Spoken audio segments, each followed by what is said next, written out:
Hello, কে সালমা? এই হ্যাঁ, আপনি কি? আমি টনি বলছি। কোন টনি? তোমার টনি, যে 10টা বছর তোমার জন্য অপেক্ষা করে আছে। টনি তুমি? এতদিন পর আমার কথা মনে পড়লো। তুমি আমার নাম্বার কোথায় পেলা? আমি আজকে তোমাদের বাড়িতে গিয়েছিলাম, গিয়ে দেখলাম তোমার বাড়িতে কেউ নেই, তাই পাশের বাড়ি থেকে নাম্বারটা চেয়ে নিলাম। তুমি আমাদের বাড়িতে এসেছিলা? এই এখন কোথায় আছো? আমি এখন তোমার সাথে দেখা করতে চাই। আমার ছোটবেলায় যেখানে খেলা করতাম না, তুমি সেখানে চলে এসো, আমি ওখানে যাচ্ছি। হ্যাঁ, আমি ভীষণ খুশি। আর 10 বছর পর তুই তোর ভালোবাসার মানুষের সাথে দেখা করতে যাবি। তোদের এই ফিলিংস দেখে কি মজা হবে। কি রে, আর কতক্ষণ অপেক্ষা করবো? তোর টনি কখন আসবে? একবার ফোন কর না। আর ফোন করতে হবে না, মনে হয় টনি ফোন করছে। হ্যাঁ, কি বলো? কি? মার বুকে যন্ত্রণা করছে? আমি এখন আসছি। হে সাথী, মার খুব শরীর খারাপ, আমাকে এক্ষুনি যেতে হবে। তুমি আসলে তুই বলিস, ওর সাথে আমি কালকে দেখা করবো। ওলি, তোকে টেনশন করতে হবে না, আমি ঠিক ওকে বুঝে বলবো। তুই যা।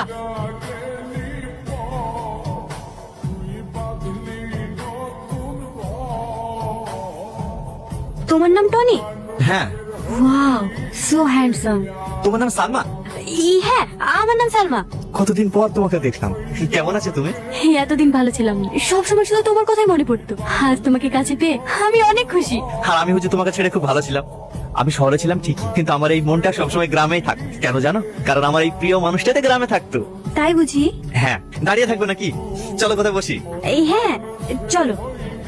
আর একটা কথা, যে নাম্বারে তুমি ফোন করেছিলে ওই নাম্বারে ফোন করার দরকার নেই, ওটা আমার বান্ধবীর নাম্বার। কিন্তু ওই মেয়েটা তো তোমার নাম্বার বলে দিল। হ্যাঁ, ওটা আমার নাম্বারই ছিল, এখন আমার বান্ধবী ইউজ করে। আচ্ছা ঠিক আছে, তাহলে তোমার নাম্বারটা দাও। 908381। এই নাম্বারে যদি তোমাকে ফোনে না পাই না, আমি কিন্তু তোমার বাড়িতে চলে যাবো। না না, ওই বাড়িতে যাওয়ার দরকার নেই, ওইটা আমার বান্ধবীর বাড়ি। আজকে তোমাকে আমাদের বাড়ি নিয়ে যাব।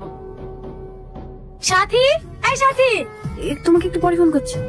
এই কি ব্যাপারে তোর? কাল থেকে একবার আমাদের বাড়ি যাসনি, ফোন করছি ফোনও ধরছিস নি। সারাদিন কার সাথে এত ব্যস্ত? নতুন প্রেম প্রেম করছিস নাকি? সত্যি কথা বলতে গেলে আমার মনের অবস্থা ভালো নেই। কেন, কি হয়েছে তোর? ও কথা আমি বলতে পারবো না। আমাকে বলতে পারবি নি? কিন্তু বাড়িতে কোনো ঝামেলা হয়েছে? না না, বাড়িতে কোনো ঝামেলা হয়নি। তুই একটু বস, আমি তোর জন্য চা বানিয়ে নিয়ে আসি। এই দাঁড়া দাঁড়া, তোকে চাটা করতে হবে না, তাড়াতাড়ি রেডি হয়ে টনির সঙ্গে দেখা করতে যাবো। কোথায় দেখা করতে যাবি? তুই যা, আমি যাবো না। তুই যাবি নি কেন? তুই যে টনিকে এত ভালোবাসিস, সেই টনি আর আগের মতো নেই। তুই এমন কথা বলছিস কেন? কালকে টনির সঙ্গে দেখা করে বললাম সালমা আমার শরীর খারাপ, আজ দেখা করতে পারবে না। তখন টনি কি বললো জানিস? আরে কালকের কথা বাদ দাও, তুমি তো এসছো, তুমি খুব সুন্দর, চলো ডার্লিং তোমাকে নিয়ে পার্কে ঘুরে আসি। কি? হ্যাঁ, আমি যাবো না বলেছি বলে কি বললো জানি? আমাদের মতন মেয়ে নাকি ওর পায়ে নিচে 100টা করে ঘুরে বেড়ায়। এবার তুই বল, টনি একটু দেখতে ভালো বলে যা খুশি তাই বলবে। টনি এত খারাপ ছিলি, যার জন্য আমি এত বছর ধরে অপেক্ষা করে আছি। এই কটা দিন যেন আমার কাছে স্বপ্নের মতো কেটে যাচ্ছে, আমরা যেন সারা জীবন এইভাবেই থাকতে পারি। সালমা, মনে পড়ে ছোটবেলার কথা, যেদিন আমার আব্বা তোমাকে অপমান করেছিল, আর তুমি খাওয়া দাওয়া বন্ধ করে শুধু আমার জন্য কান্না করছিলে?